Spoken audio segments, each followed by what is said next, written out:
नमस्कार। भारत मौसम विज्ञान विभाग की दैनिक मौसम परिचर्चा में आप सबका हार्दिक स्वागत है। कल का जो लो प्रेशर एरिया दक्षिण पूर्वी बंगाल की खाड़ी और उससे सटे हुए दक्षिणी अंडमान सागर पर था, वो लो प्रेशर एरिया अल्प दबाव का क्षेत्र आज एक सुस्पष्ट लो प्रेशर एरिया अर्थात well mark low pressure area में बदल चुका है और इस सुस्पष्ट अल्प दबाव के क्षेत्र के आज सायंकाल तक एक डिप्रेशन में अवसाद में तब्दील होने की पूरी संभावना है और उसके बाद में ये डिप्रेशन आगे गति करते हुए उत्तर पश्चिम दिशा में गति करते हुए कल सायंकाल तक इसके एक साइक्लोनिक स्टॉर्म में इसके तब्दील होने के अर्थात एक चक्रवाती तूफान में इसके बदलने की संभावना है। जैसा कि हम इस ट्रैक में देख सकते हैं कि इस लो प्रेशर एरिया के डिप्रेशन बनने के साथ और साइक्लोनिक स्टॉर्म बनने तक ये एक उत्तर पश्चिम दिशा में गति करता रहेगा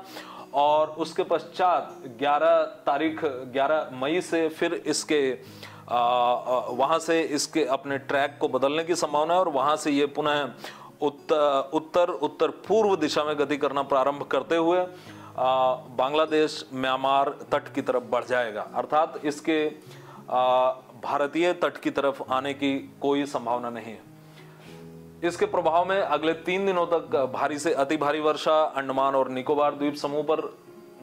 रहेगी और उसके बाद 12 और 13 तारीख को भारी वर्षा छिटपुट स्थानों पर अंडमान और निकोबार द्वीप समूह पर संभावित है।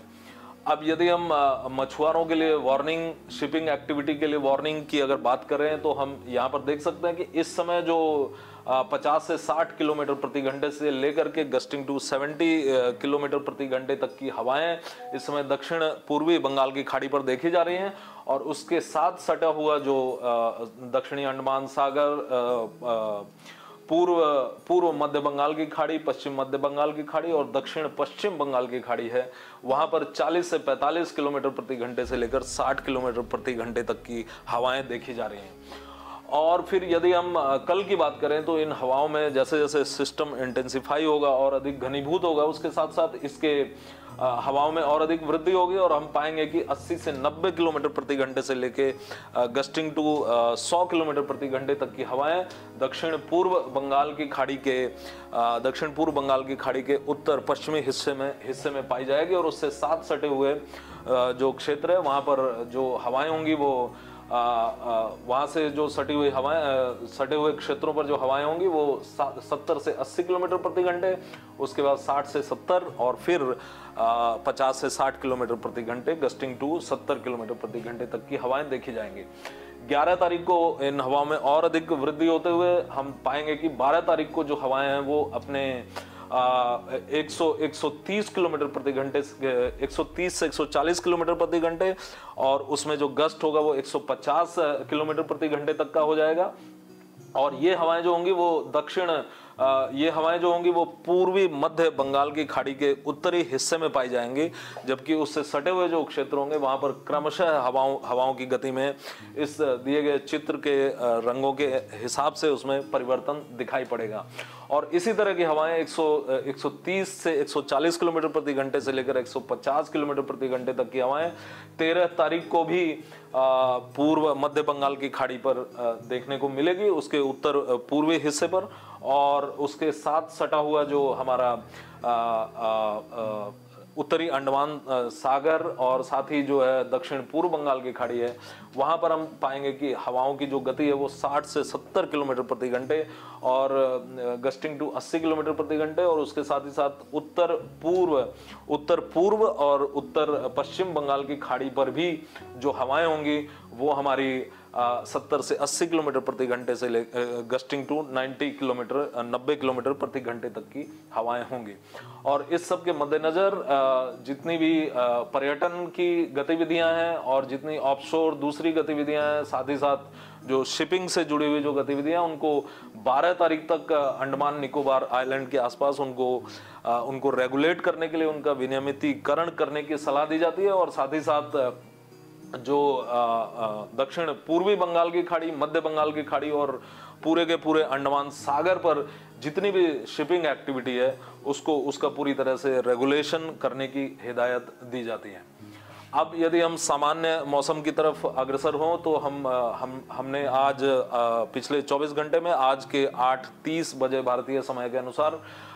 भारी वर्षा दर्ज की गई अरुणाचल प्रदेश के छिटपुट स्थानों पर, साथ ही साथ उड़ीसा और उसके बाद में दक्षिण आंतरिक कर्नाटक, तमिलनाडु और केरल पर। और फिर यदि हम अधिकतम तापमानों की तरफ आए तो हम जैसा कि देख सकते हैं कि जो तापमान अभी तक 40 डिग्री के काफी नीचे चल रहे थे, अब राजस्थान के कई हिस्सों पर, उसके साथ उत्तरी गुजरात के कई हिस्सों पर, साथ ही साथ पश्चिम बंगाल, दक्षिण बिहार, झारखंड, आंतरिक उड़ीसा और उत्तरी छत्तीसगढ़ और साथ ही साथ दक्षिणी मध्य प्रदेश के कई हिस्सों पर जो तापमान है वो 40 से 42 डिग्री सेंटीग्रेड तक पहुंच चुके हैं। और देश के शेष जो उत्तरी भारत और साथ ही साथ मध्य भारत का हिस्सा है, वहां पर जो तापमान है वो 38 से 40 डिग्री के बीच में है। इन सभी, इस पूरे क्षेत्र में जो तापमान उत्तरी भारत और मध्य भारत में रहेगा, ये अगले 5 दिनों में इसके 3 से 5 डिग्री इसके बढ़ने की संभावना है। और इसी के मद्देनजर जो हमारा ये है पश्चिम बंगाल और साथ ही साथ बिहार, पश्चिम बंगाल और बिहार में जो हीट वेव कंडीशंस अर्थात ग्रीष्म लहरी की स्थिति दिखाई पड़ेगी। ग्रीष्म लहरी की स्थिति अगले 3 दिन पश्चिम बंगाल और साथ ही साथ बिहार पर दिखाई पड़ेगी, जिसमें पश्चिम बंगाल पर जो ग्रीष्म लहरी की स्थिति है वो छिटपुट स्थानों से लेकर कुछ स्थानों पर अर्थात आधा से अधिक हिस्सा पश्चिम बंगाल का ग्रीष्म लहरी से प्रभावित हो सकता है, क्योंकि तापमान यहाँ पर कुछ स्टेशंस पर जो तापमान है वो 42 डिग्री तक भी पहुंच चुके हैं। और अब यदि हम जो उत्तर पश्चिमी भारत और मध्य भारत पर जो थंडरस्टॉर्म एक्टिविटी, जो रेनफॉल एक्टिविटी चल रही थी, उसकी बात करें तो वो प्रायः समाप्त हो चुकी है और अगले 5 दिन पूरी तरह से शुष्क मौसम रहने के आसार हैं। हालांकि एक पश्चिमी विक्षोभ जो काफी फीबल सा है वो अभी विद्यमान है हमारे जम्मू कश्मीर के पूर्वी हिस्से पर, और उसके प्रभाव में कुछ छिटपुट स्थानों पर हल्की बरसात होने की अगले 24 घंटे में संभावना बनी रहेगी। उसके बाद में ये पूरा क्षेत्र उत्तर भारत और मध्य भारत शुष्क रहेगा अगले 5 दिन तक। और उसके बाद यदि हम फिर एक 12 तारीख की सायंकाल से एक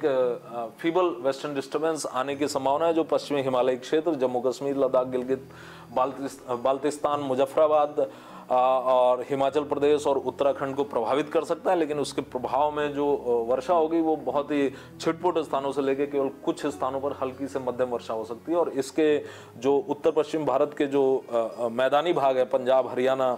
पश्चिमी उत्तर प्रदेश और उत्तरी राजस्थान, इनको प्रभावित करने की संभावना लगभग नगण्य है। फिर यदि हम दक्षिणी प्रायद्वीपीय भारत पर आए तो जैसा कि कल हमने देखा है कि तड़ित झंझावात की स्थितियां कल विद्यमान थी पूरे कर्नाटक पर, आंतरिक कर्नाटक पर और उसके साथ ही साथ आंतरिक तमिलनाडु पर, तो वो स्थितियां आज भी विद्यमान रहेगी। आज भी moderate to severe thunderstorm activity आंतरिक कर्नाटक पर चलेगी और साथ ही साथ भारी वर्षा केरल और दक्षिण कर्नाटक और केरल और दक्षिण कर्नाटक पर अगले 3 दिनों तक रहेगी और तमिलनाडु पर अगले 24 घंटे तक रहेगी।